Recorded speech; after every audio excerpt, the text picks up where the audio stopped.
हरे कृष्णा। जय श्री हरि। ओम नमः शिवाय। प्रिय भक्तजनों, आज बृहस्पतिवार के दिन आप बृहस्पति देव की बड़ी ही दुर्लभ कथा सुनेंगे। इस कथा को सुनने से भक्तों की सभी मनोकामनाएं भगवान बृहस्पति देव की कृपा से पूर्ण हो जाती हैं। तो आइए बड़ी ही श्रद्धा और प्रसन्न चित्त मन से इस कथा को सुनते हैं। भारतवर्ष में एक प्रतापी और दानी राजा राज्य करता था। वह नित्य गरीबों और ब्राह्मणों की सहायता करता था। यह बात उसकी रानी को अच्छी नहीं लगती थी। वह न ही गरीबों को दान देती, न ही भगवान का पूजन करती थी और राजा को भी दान देने से मना किया करती थी।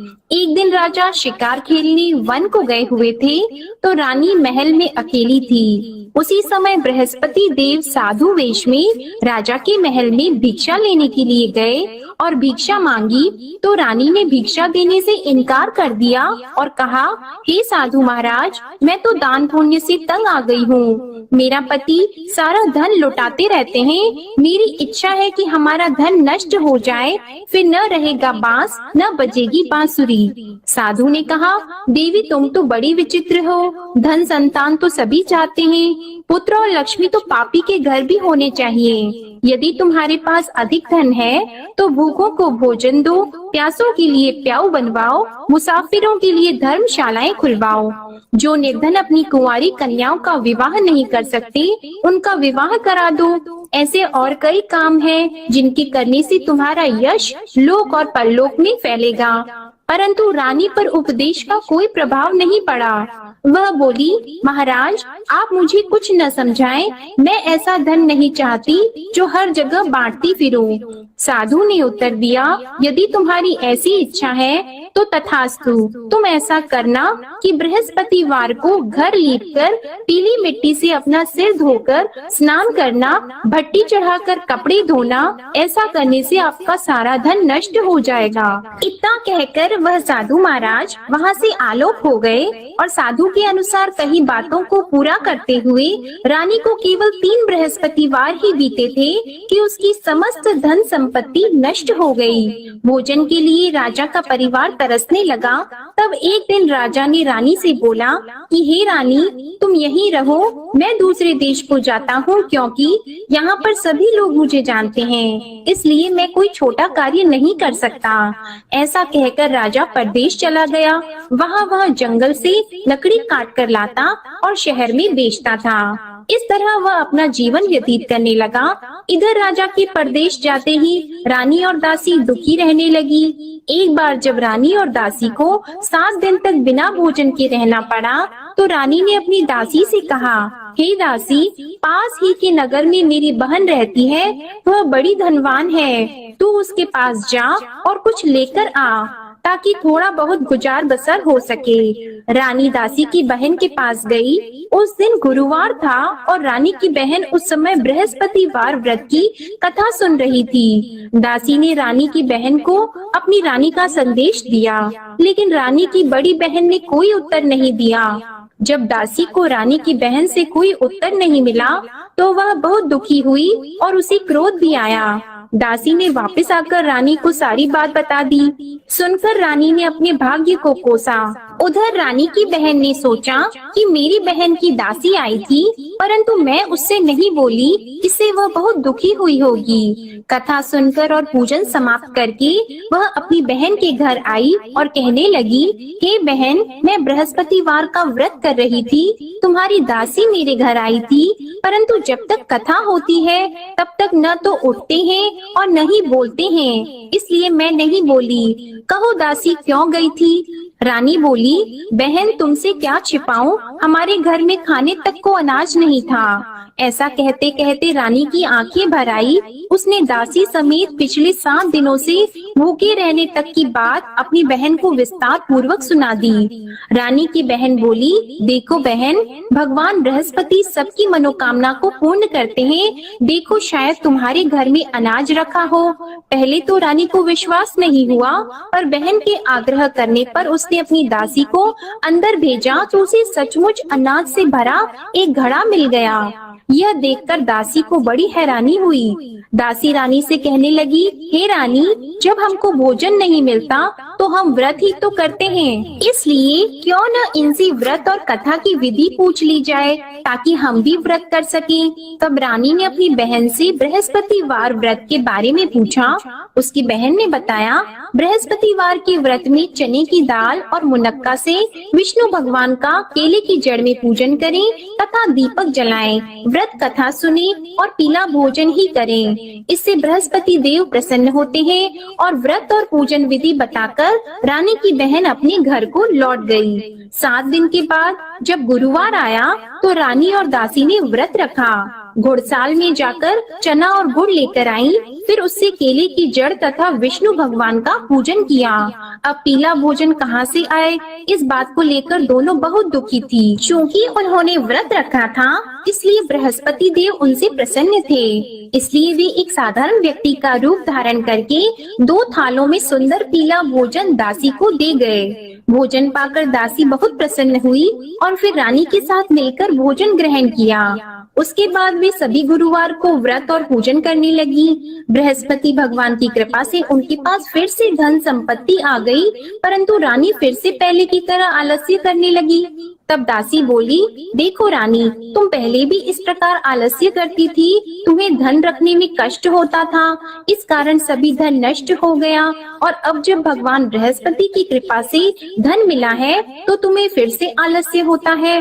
रानी को समझाते हुए दासी कहती है कि बड़ी मुसीबतों के बाद हमने यह धन पाया है, इसलिए हमें दान पुण्य करना चाहिए, भूखे मनुष्यों को भोजन कराना चाहिए और धन को शुभ कार्यों में खर्च करना चाहिए, जिससे तुम्हारे कुल का यश बढ़ेगा, स्वर्ग की प्राप्ति होगी और पितृ प्रसन्न होंगे।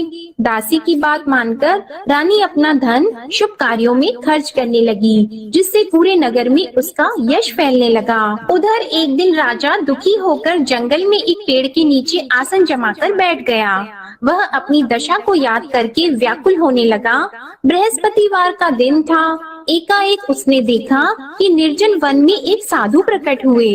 वह साधु वेश में स्वयं बृहस्पति देवता थे। लकड़हारे के सामने आकर बोले, हे लकड़हारे, इस सुनसान जंगल में तू इतना चिंता मग्न क्यों बैठा है? लकड़हारे ने दोनों हाथ जोड़कर प्रणाम किया और उत्तर दिया, महात्मा जी, आप सब कुछ जानते हैं, मैं क्या कहूँ। यह कहकर रोने लगा और साधु को अपनी आत्म कथा सुनाई।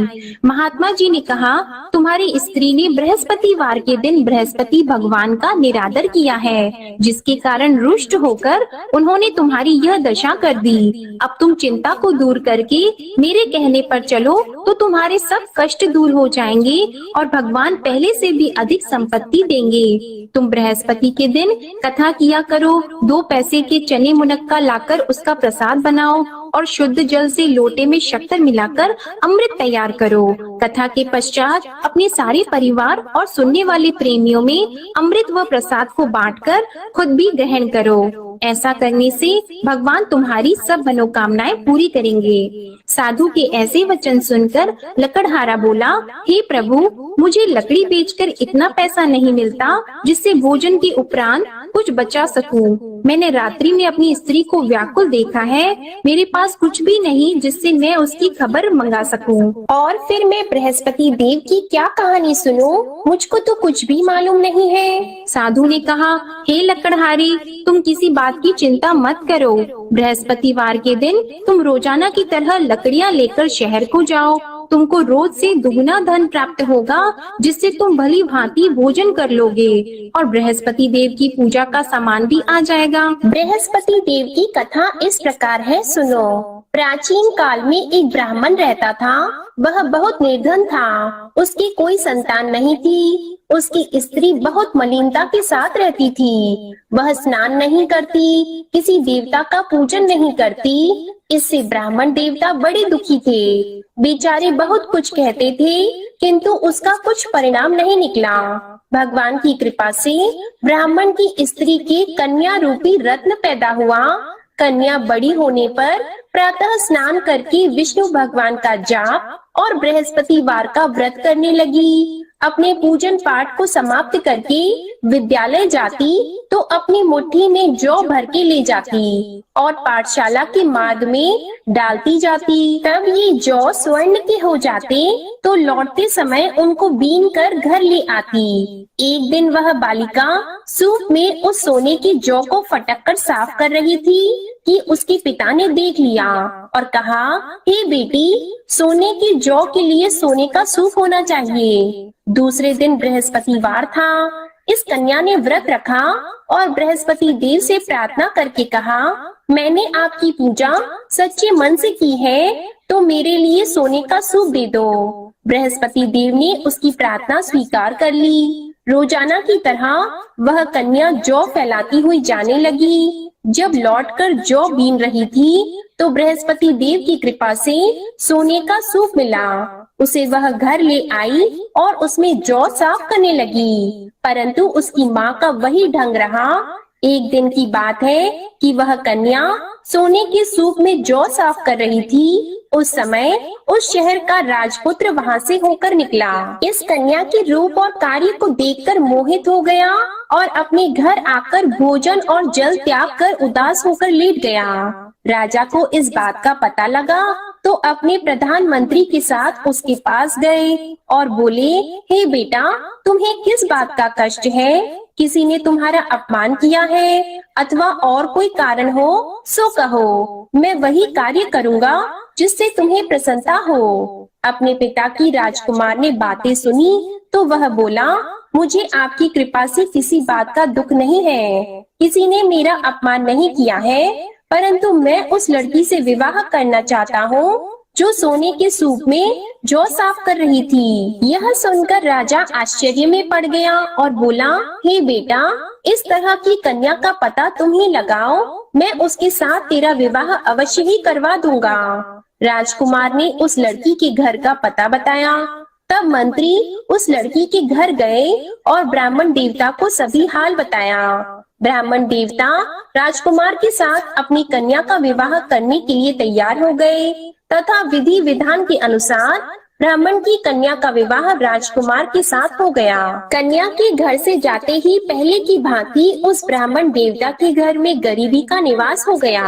अब भोजन के लिए भी अन्न बड़ी मुश्किल से मिलता था। एक दिन दुखी होकर ब्राह्मण देवता अपनी पुत्री के पास गए। बेटी ने पिता की दुखी अवस्था को देखा और अपनी माँ का हाल पूछा। तब ब्राह्मण ने भी सभी हाल कहा। कन्या ने बहुत सा धन देकर अपने पिता को विदा कर दिया। इस तरह ब्राह्मण का कुछ समय सुखपूर्वक व्यतीत हुआ। कुछ दिन के बाद फिर वही हाल हो गया। ब्राह्मण फिर अपनी कन्या के यहाँ गया और सारा हाल कहा तो लड़की बोली, हे पिताजी, आप माताजी को यहाँ ले आओ, मैं उन्हें विधि बता दूंगी जिससे उनकी गरीबी दूर हो जाए। वह ब्राह्मण देवता अपनी स्त्री को साथ लेकर पहुँचे तो अपनी माँ को समझाने लगी कि हे माँ, तुम प्रातः काल प्रथम स्नान आदि करके विष्णु भगवान का पूजन करो तो सब दरिद्रता दूर हो जाएगी। परंतु उसकी माँ ने एक भी बात नहीं मानी और प्रातः काल उठकर अपनी पुत्री के बच्चों की जूठन को खा लिया। इससे उसकी पुत्री को भी बहुत गुस्सा आया। उसने एक रात को एक कोठरी से सारा सामान निकाल दिया और अपनी माँ को उसमें बंद कर दिया। प्रातः उसमें से उसे निकाला तो स्नान आदि करा के पूजा पाठ करवाया तो उसकी माँ की बुद्धि ठीक हो गई। इसके बाद वह नियम से पूजा पाठ करती और प्रत्येक बृहस्पतिवार को व्रत रखने लगी। इस व्रत के प्रभाव से उसकी माता और पिता बहुत ही धनवान और पुत्रवान हो गए और बृहस्पति देवता के प्रभाव से इस लोक के सुख को भोगकर अंत में स्वर्ग को प्राप्त हुए। इस तरह कहानी कहकर साधु देवता वहाँ से अंतर ध्यान हो गए। धीरे धीरे समय व्यतीत होने पर फिर वही बृहस्पतिवार का दिन आया।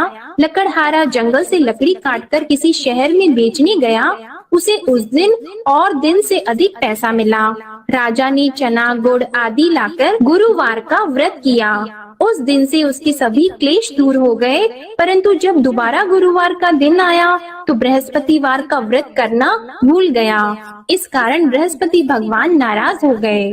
उस दिन उस नगर के राजा ने विशाल यज्ञ का आयोजन किया था तथा शहर में ये घोषणा करा दी कि कोई भी मनुष्य अपने घर में भोजन न बनवाए, न आग जलाए। समस्त जनता मेरे यहाँ भोजन करने आए। इस आज्ञा को जो न मानेगा उसे फांसी की सजा दी जाएगी। इस तरह की घोषणा संपूर्ण नगर में करवा दी गई। राजा की आज्ञा के अनुसार शहर के सभी लोग भोजन करने गए, लेकिन लकड़हारा कुछ देर से पहुंचा। इसलिए राजा उसको अपने साथ घर लेके गए और ले जाकर भोजन करा रहे थे तो रानी की दृष्टि उस खूंटी पर पड़ी जिस पर उसका हार लटका हुआ था।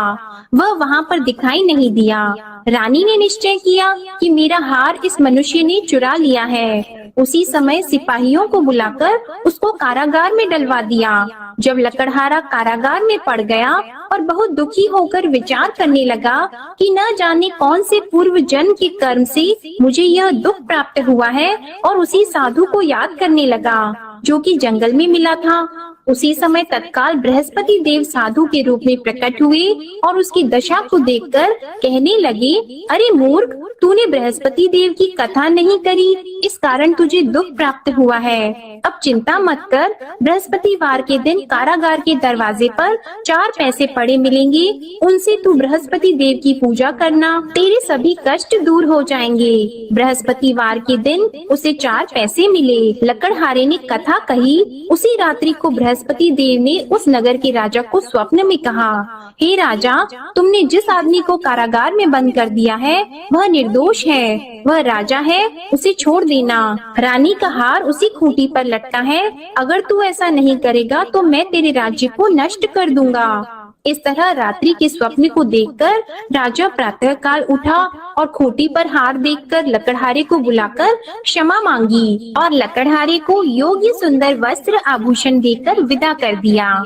बृहस्पति देव की आज्ञा के अनुसार लकड़हारा अपने नगर को चल दिया। राजा जब अपने नगर के निकट पहुंचा तो उसे बड़ा आश्चर्य हुआ। नगर में पहले से अधिक बाग, तालाब, कुएं तथा बहुत सी धर्मशाला, मंदिर आदि बन गई हैं। राजा ने पूछा, यह किसका बाग और धर्मशाला है?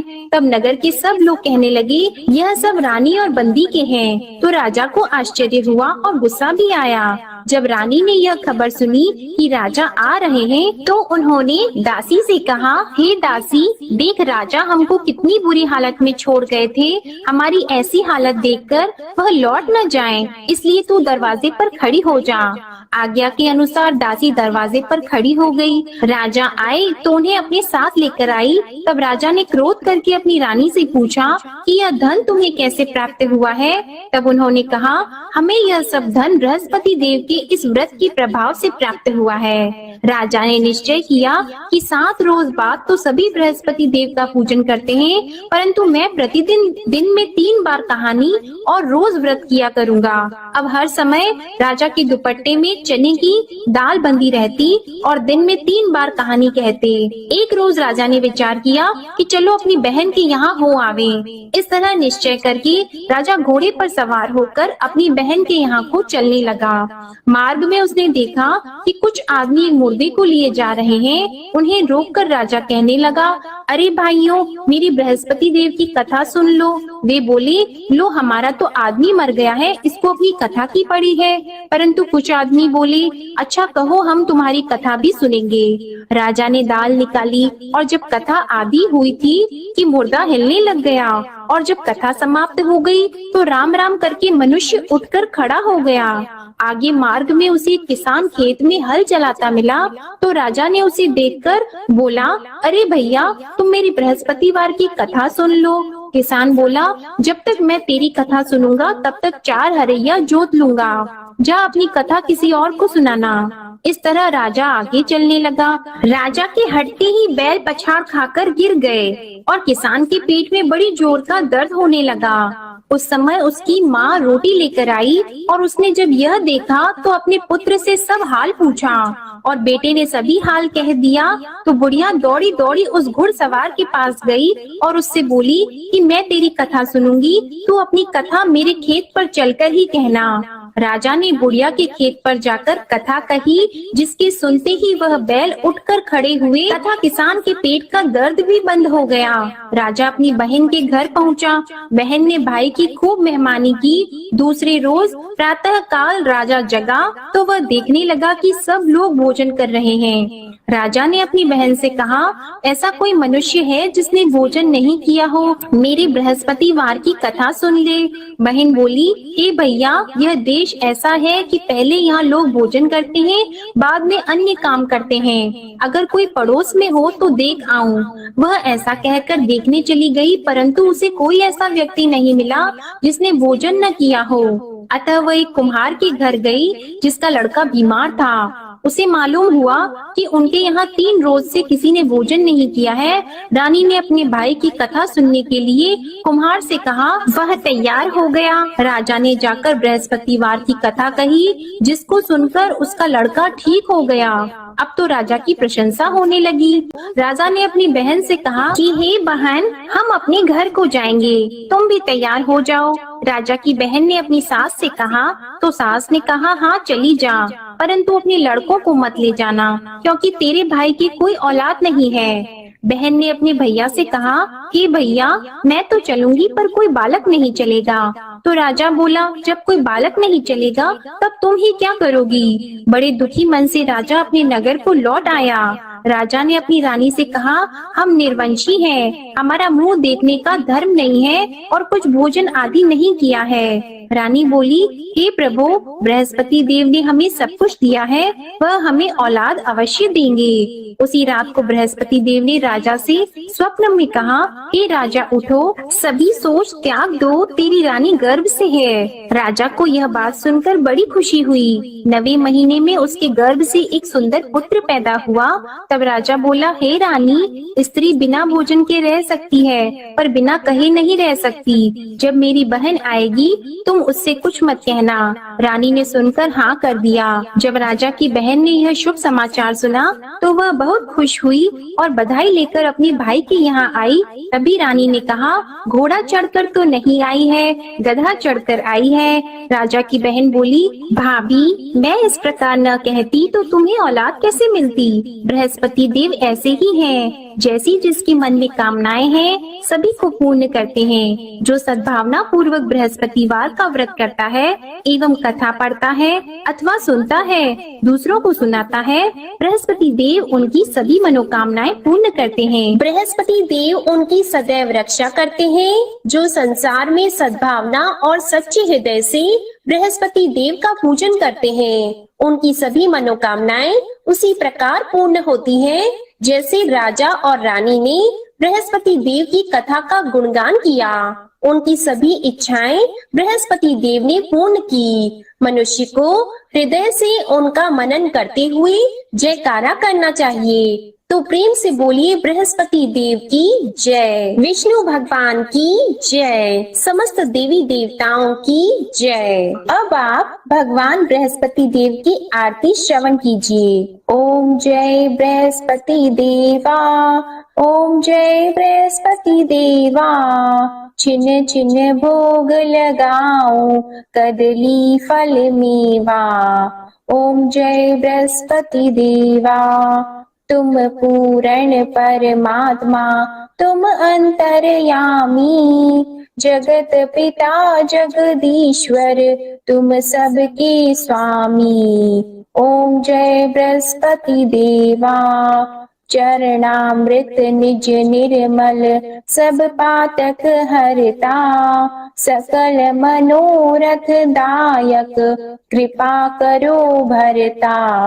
ओम जय बृहस्पति देवा, तन मन धन अर्पण कर, जो जन शरण पड़े, प्रभु प्रकट तब होकर, आकर द्वार खड़े। ओम जय बृहस्पति देवा, दीन दयाल दयानिधि, भक्तन हितकारी, पाप दोष सब हरता, भव बंधन हारी। ओम जय बृहस्पति देवा, सकल मनोरथ दायक सब संशय तारो, विषय विकार मिटाओ संतन सुखकारी। ओम जय बृहस्पति देवा, जो कोई आरती तेरी प्रेम सहित गावे, ज्येष्ठानंद बंद सो निश्चय ही पावे। ओम जय बृहस्पति देवा, ओम जय बृहस्पति देवा। प्रेम से बोलिए भगवान बृहस्पति देव की जय। बोलिए भगवान श्री लक्ष्मी नारायण जी की जय।